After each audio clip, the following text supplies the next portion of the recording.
5 предупреждений за неделю было выписано в Алекминске хозяевам, чьи собаки находились в свободном выгуле. Любая собака, которая находится на улице, если она хозяйская, то она должна быть на цепи. То есть мы выявляем хозяина, делаем ему предписание, чтобы он ее посадил на цепь, либо вольер.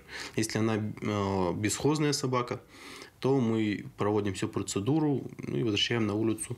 В принципе, мы на улицу не возвращаем собак с агрессией. То есть пока у нас не было официально зафиксирован именно агрессивный собак. Потому что перед отпуском на улицу она проходит определенную процедуру. Ветеринарный врач определяет степень ее агрессивности. Если она агрессии никакой не проявляет, то мы ее выпускаем на улицу.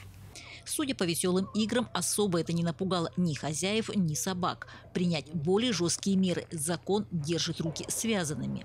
Один из вариантов – дать частичные полномочия в муниципалитеты. Депутаты городского совета также сейчас выходят с обращением в законодательное собрание Елтумен с просьбой разрешить муниципальным властям умерщвлять собак после 30 дней содержания в приюте, если не найдется хозяин этой собаки, либо она не будет пристроена в добрые руки.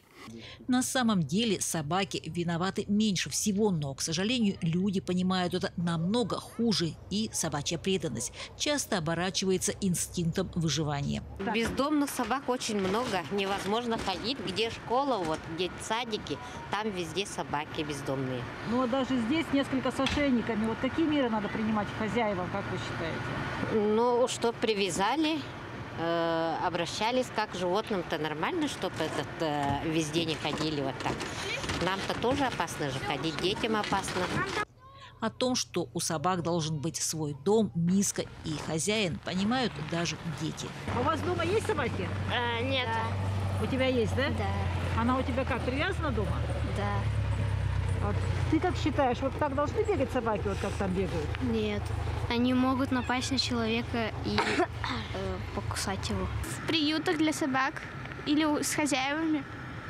А вот что делать, если хозяева, видимо, отпускают? Вы же видите, многие с ошейниками. Увозить куда-то. Увозить куда-то? Ну, в приюты. Доброе. Ну, я зимой, когда ночью шел, на меня что-то собака гавкала. Да. Как ты считаешь, собака должна быть дома у хозяев или вот так бегать по улице? Дома у хозяев. Но не взрослые. Елена Фаст, Максим Копылов, Алекминск.